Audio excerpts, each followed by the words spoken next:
Hello everyone. Kerjaanku sebagai car reviewer yang sering nge-review kadang-kadang bisa agak sedikit ngebosenin karena ya mobil-mobil terbaru sekarang kan ya elektrik, terus ya mobil-mobil normal lah. Nggak hari ini. Hari ini aku bakal nge-review sesuatu yang spesial banget. Review apa? Kamu take a look.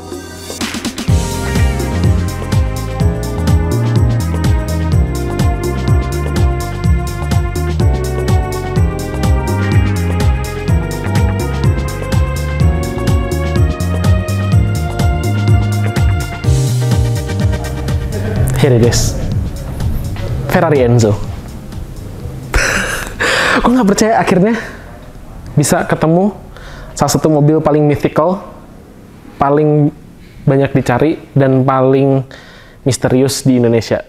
Tapi ini mobilnya di depan mata, dalam bentuk aslinya. Gue coba cubit pipi, oke gue sakit pipinya. So ya, Ferrari Enzo. Ini hypercar berapa ya? 1, 2, 3. Oke, hypercar ketiga yang dibikin sama Ferrari. Nah, ketiga, kenapa ketiga? Ya karena sebelumnya Ferrari cuma punya 2 hypercar ya. Yang pertama jelas F40, lalu ada F50, dan selanjutnya F60, aka Enzo. Nah, F60 ini, Enzo, dibikin istilahnya tadinya buat ngerayain ulang tahun ke-60-nya Ferrari, walaupun dia rilisnya tahun 2004, yang berarti itu 3 tahun sebelum ulang tahun ke-60 Ferrari. Ya, kadang-kadang ada beberapa hal yang tidak make sense di Ferrari, tapi itu nggak masalah. Nah, Enzo ini salah satu mobil yang super revolutionary. Nanti kita akan bahas kenapa dia revolusioner di dunia Ferrari, mulai dari sasisnya, mesinnya, dan aerodynamics-nya semuanya ada. Nah, kalau kalian mau tahu seberapa spesialnya Enzo, di dunia cuma ada 399 Ferrari Enzo. Well, setidaknya klaimnya Ferrari ada 399 Enzo. Plus 1 unit lagi. Kenapa? Yang 1 unit itu dibikin khusus buat Paus Yohanes Paulus. Katanya sih buat Paus Yohanes Paulus kedua. Lalu dilelang untuk charity cause pas gempa di Abruzzo. Tahun 2006 atau 2007 ya. Jadi ya, itu segitu rare-nya. Dan di Indonesia, aku nggak tahu seberapa banyaknya, tapi yang jelas sudah ada 1 di sini. So ya, nama Enzo, as you know, itu datang dari namanya Enzo Ferrari. Yang berarti ini mobil ngambil nama dari nama bapaknya sendiri. Ketika kamu megang nama bapakmu, kamu harus yakin bahwa kamu tuh jadi anak yang spesial, bukan jadi maling. Jadi, ini bagus apa enggak sih sebenarnya? Nah, untuk bahas Enzo, of course, hal pertama yang kalian harus bahas itu di bagian desain. First of all, kalian lihat depannya, inspired banget sama F1, karena waktu itu 2000-an awal ya, Ferrari lagi peak power banget di F1. Michael Schumacher dapat 5 gelar juara dunia berturut-turut bareng Ferrari, dan 2004, of course, di mana season yang paling dominan ya, dengan mobil paling dominan, F2004. Dan Enzo benar-benar ngambil inspirasi dari F1 dengan kayak bentuk noskon kayak gitu, terus ada wingnya kayak gitu. It's so F1-like gitu, walaupun ini jelas mobil jalanan gitu. Nah, desain boxy kayak gini, orang bilang, wah bentuknya jelek boxy. Enggak, kalau menurutku ini keren banget, so purposeful. Didesain sama Pininfarina, kerjasama sama desainer Jepang namanya Ken Okuyama. Nah, kebetulan Ken Okuyama ini, ya subsequently kalau nggak salah ngedesain Gundam Unicorn atau apa gitu. Sama ada supercar basisnya Aventador namanya Kodawan or something like that, bentuknya kotak banget ya.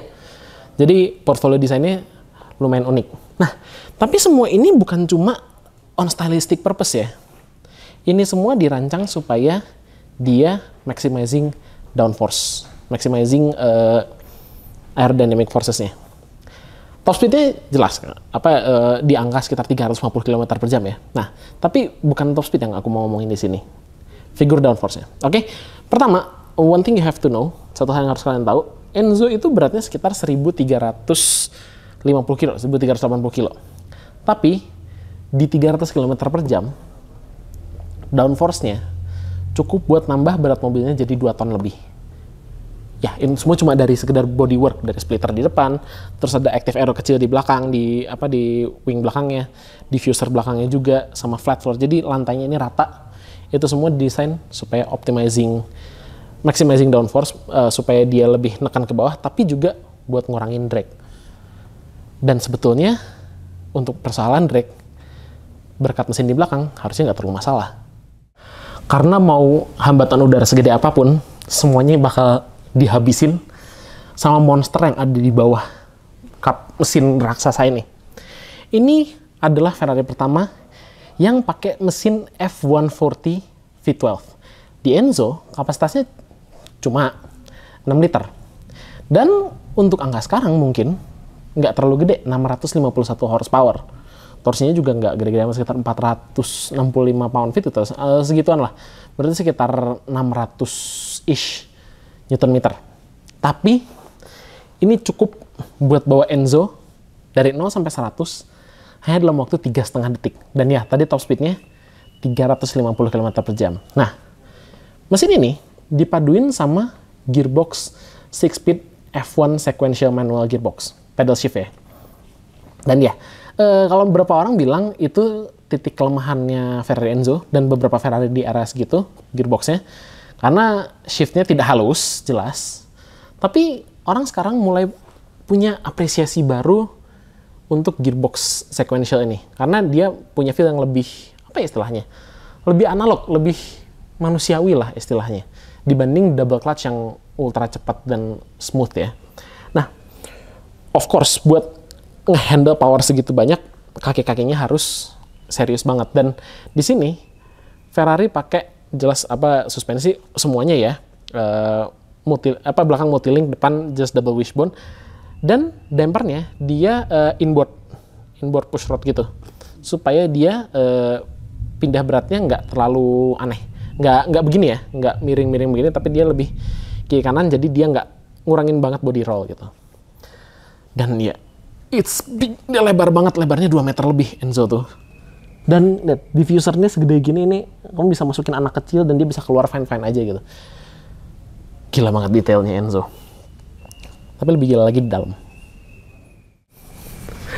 Satu hal yang gue nggak pernah percaya gue bisa lakukan, gue bakal masuk ke dalam Enzo.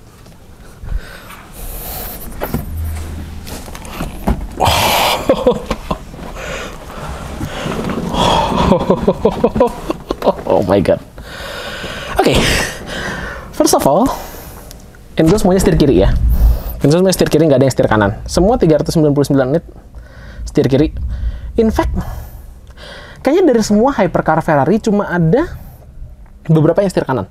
Ada 2 unit F40, sama ada 1 atau 2 F50 setir kanan. Tapi other than that, nggak ada yang setir kanan. Oke, anyway. Masuk ke dalam body yang full sasis carbon fiber ini, kalian greeted pertama dengan plaque itu, gelar juara dunia di situ. 5 gelar juara dunia berturut-turut. Ini sebelum nambah 1 lagi, gelar manufacturer. Dia 6 kali. Ferrari itu waktu itu F1 dari 99 sampai 2004 ya. Tapi ini 2004 belum ada. Nah, kita masuk ke interior Enzo dan jujur sebenarnya nggak banyak yang bisa diomongin, karena ini interiornya Spartan banget. Nggak ada sistem audio, AC juga AC seadanya, kontrolnya nggak bagus-bagus banget gitu istilahnya. Cuma ada 1 tombol start gede di situ, terus ada tombol ya buat lampu-lampu lah ya.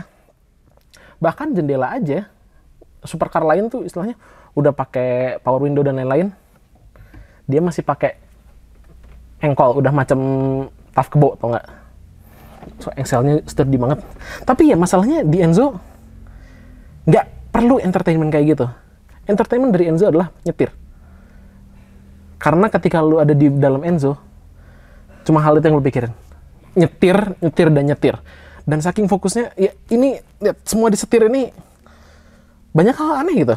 Kayak ada tombol mode, ada tombol set, terus ada buat nose lift-nya, terus ada tombol race, buat mode balap, terus ada tombol buat matiin traction control. Warning, kalau kamu bawa Enzo, jangan pernah berani matiin traction control.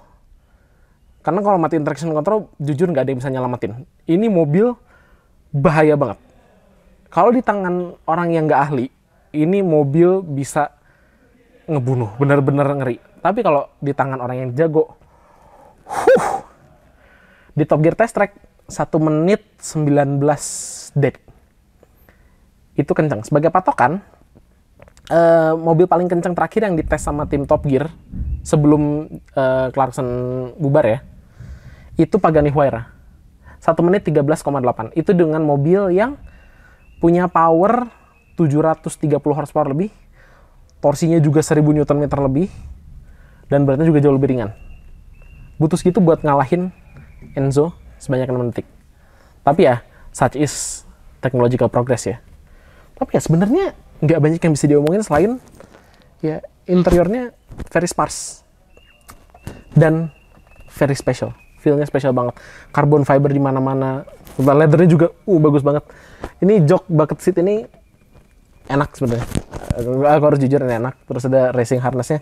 Dan ada plaque di sini dengan nama Enzo Ferrari di dalamnya. Ya. It is special. Seneng banget. So, itu tadi Ferrari Enzo. Review ini agak sedikit berantakan karena jujur aku nggak nyiapin skrip apapun buat ketemu Enzo ini. Gini istilahnya, kamu tahu momen di saat kamu terbuka semuanya, kayak kamu mengalami suatu epiphany, suatu revelation, ya rasanya sama kayak gitu ketika ketemu Enzo. Kalau boleh dibilang, ini berasa kayak tatap muka sama Tuhan, jujur aja. So yeah, it is a fantastic car. Anyway, thank you banget udah nonton review Enzo ini, review yang agak sedikit berantakan ini. Kalian coba komen di bawah apa yang kalian suka soal Enzo. Aku juga nggak bisa komen banyak lagi setelah ketemu langsung. Dan seperti biasa, subscribe. Ini kita udah nyampe 200.000 subscriber, jadi anggap ini hadiah spesial 200.000 subscriber review Enzo. Oh my god. Jangan lupa juga nyalain notification supaya nggak ketinggalan video terbaru kita. Dan ya, sampai ketemu lagi nanti di video selanjutnya. Bye bye.